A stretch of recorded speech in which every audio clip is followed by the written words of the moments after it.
So my current home is actually a company called Frog that I'm going to talk about a little bit, and I show you some purpose-driven work.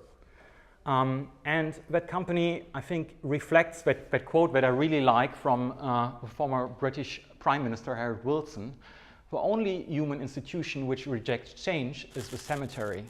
And I think that company, and this is my current home, reflects that quite well. And the reason for that is because 50 years ago, it's not a new company. 50 years ago, our founder, Hartmut Esslinger, he actually worked for Apple. So that was obviously before Johnny Ive, and he created the Apple II computer. So Frog did that work. Not only that, back then they also, that was 47 years ago roughly, he created things, or the team created things like this, like something like a watch or like a mobile phone, etc. And the thing is, what I like about Hartmut is that already not only the concepts are like future-driven and we could say like way too early, etc. But what I like more are things like his thinking, like he said, the people in business must understand what they can achieve with designers. But designers have to understand that they really must deliver to business not just beautification or another form of it, but substantial change. Again, this is a quote that he has, I think he made like roughly 50 years ago. And we had our 50-year celebration, I think like just 2 weeks ago. The guy is still really kick-ass and punk rock. And he really says when he thinks things are shit, he's actually pointing that out straight into people's face, client including, which is not always nice, but on the other hand side, I like the straightforwardness. But this was a statement 50 years ago. That turned into something more because, as I said, with the cemetery example, we always move forward, we always have to change and to progress. And that comes back to what we currently do. We roughly work for about 80% of a Fortune 250 company, like for Disney, for Porsche, for IKEA, doing their smart lighting system, etc. But let me point out, besides that it's a global company, yeah, that's a typical slide of agencies. Yeah, we have a lot of studios and global and blah, blah, blah. Yeah, we have that as well. But what is more important and what I really like is that Frog actually practices strategy as a creative act, and that comes to purpose. So if you see a picture, I took the most boring picture of that project actually that I could find. So what do you see here? I mean, you can read the text, but what do you see here? User interface. It's just a shitty website with some shitty app. The thing is, the difference is when, like for example, I would tell you like a situation like, hey, how are you doing today? I'm doing fine, thank you. That's a normal thing, right? Talking to each other, right? The difference is, and we even looked into our eyes, the difference is this is a product that we launched in Saudi Arabia. And I don't know if you ever had the chance to go to Saudi Arabia. It's actually quite difficult to get a visa. The difference is that male and female are not really allowed to talk to each other. We can't look into each other's eyes, right? We can't communicate unless we are actually married. Wow, that's very different than what we have here, right? And with this product, this is a new product that we launched in the region called Joey. And it is a telecommunications product that for younger people, for the youth. And it is now the most successful product in the region, and people start talking with each other, male and female, something that was not, it sounds stupid, but that was not possible before. So what we first see is a stupid website and app, but I think the value that it had for the country and for the communication there is something very, very different and something very difficult. Because when we wanted to identify how that product actually works, we had to do interviews with the people, with the target group. And how do you do that between male, female, you're not looking into each other's eyes and things like that? It is very difficult to actually figure out in a product, what are you allowed to do? What do people want? And come up with a product like that. That's a more simple example. So when we, for example, work with startups, we sometimes invest with Frog Ventures into startups. In that case, we created a product called Flow. And let me play a video, and it is easier to understand the impact of that product.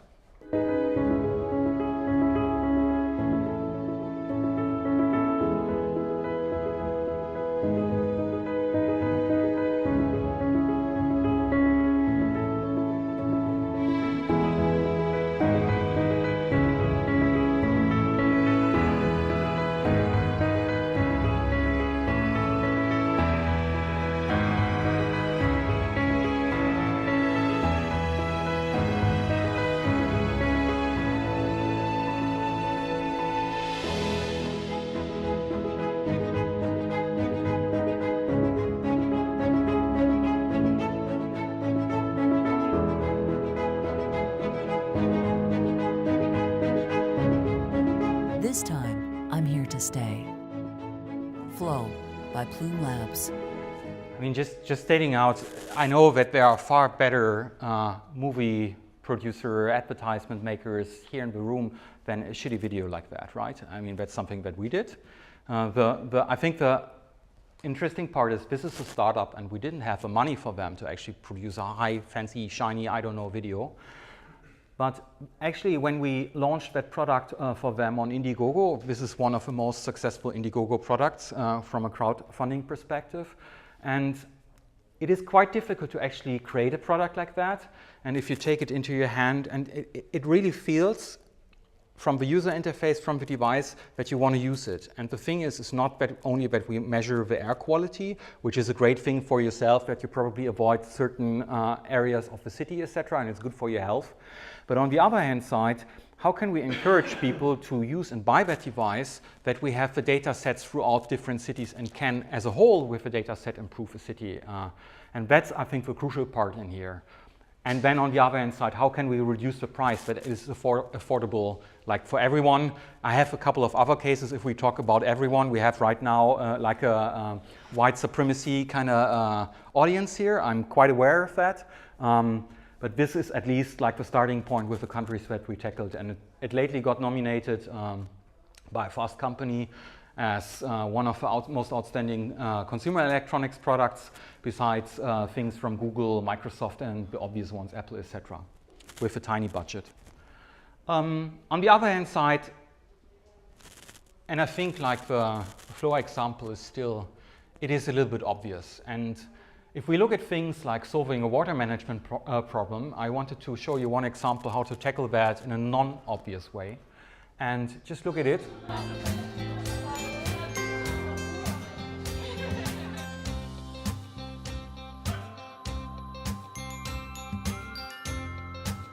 E sapete dove si cuoce la pasta? Nel laboratorio.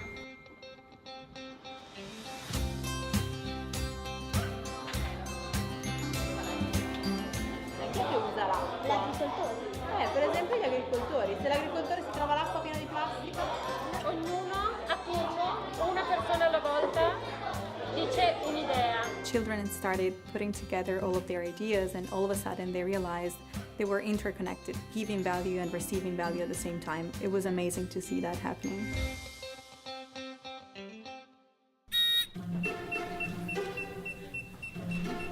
Tantissime altre combinazioni che possiamo fare.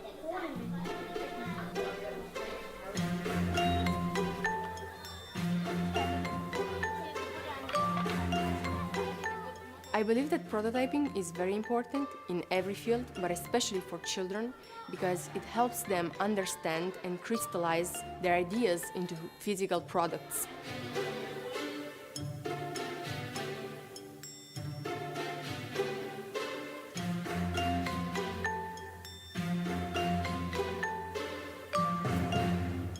Noi siamo i PPR. Noi siamo gli Water Creativi. Siamo il gruppo Intelligenza Sparsa e la nostra idea è questa.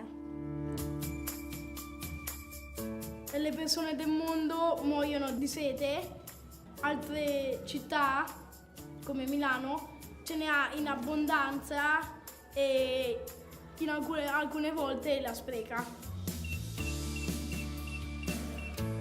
Questa giornata mi è servita per imparare a collaborare con altre persone, perché io molte volte tendo ad essere la leader, ad ascoltare solamente la mia idea, però questo progetto mi ha aiutato a mischiare le idee e ad ascoltare anche gli altri. I loved the idea of all the children working together at the same time in many different cities all over the world. So much. The thing is here, I mean, we had that discussion before, like who's creative or who's not creative. Like for me, very personally, it's not that we unlearn creativity, in my opinion. It's rather about if you deal with ambiguity, and you can buy a book on processes, design thinking, whatever you want to call it. But I tell you, not everybody is used to living with or dealing with a process where you actually have a moment where you feel really secure and you think like, hey, I found the solution. And in the next moment, you actually open it up again and you try to steer it towards a different direction. You actually experiment. So it's something like in flux. And that's putting people in a lot of times in a very uncomfortable situation, because they're happy if they have already a solution after 5 minutes and not going back and forth with that. Kids in that case, they're quite open about that. And all the ideas that you have seen in there, and there were plenty more, were really by the kids. And I can tell you the creativity level was amazing. I mean, that outcome was amazing and the ideas were amazing. On the other hand side, talking about Einstein before, right? I'm sometimes surprised how long actually we have to deal with objects that are still feeling quite ancient, and why didn't we reinvent them? It is actually quite easy to reinvent them, and I'm going to show you an example of what we did here.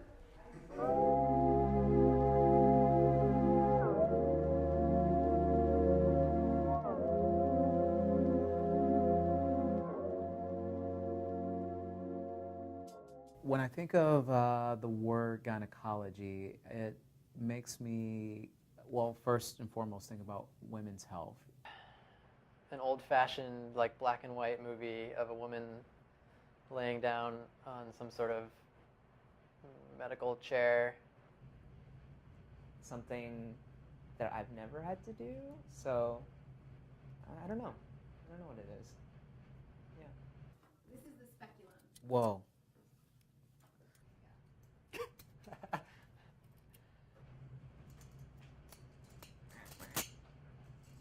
Looks like something from a horror movie. It definitely doesn't look like anything I would want near my body. It feels primitive and scary and cold and kind of like a duck bill. I don't know what this is.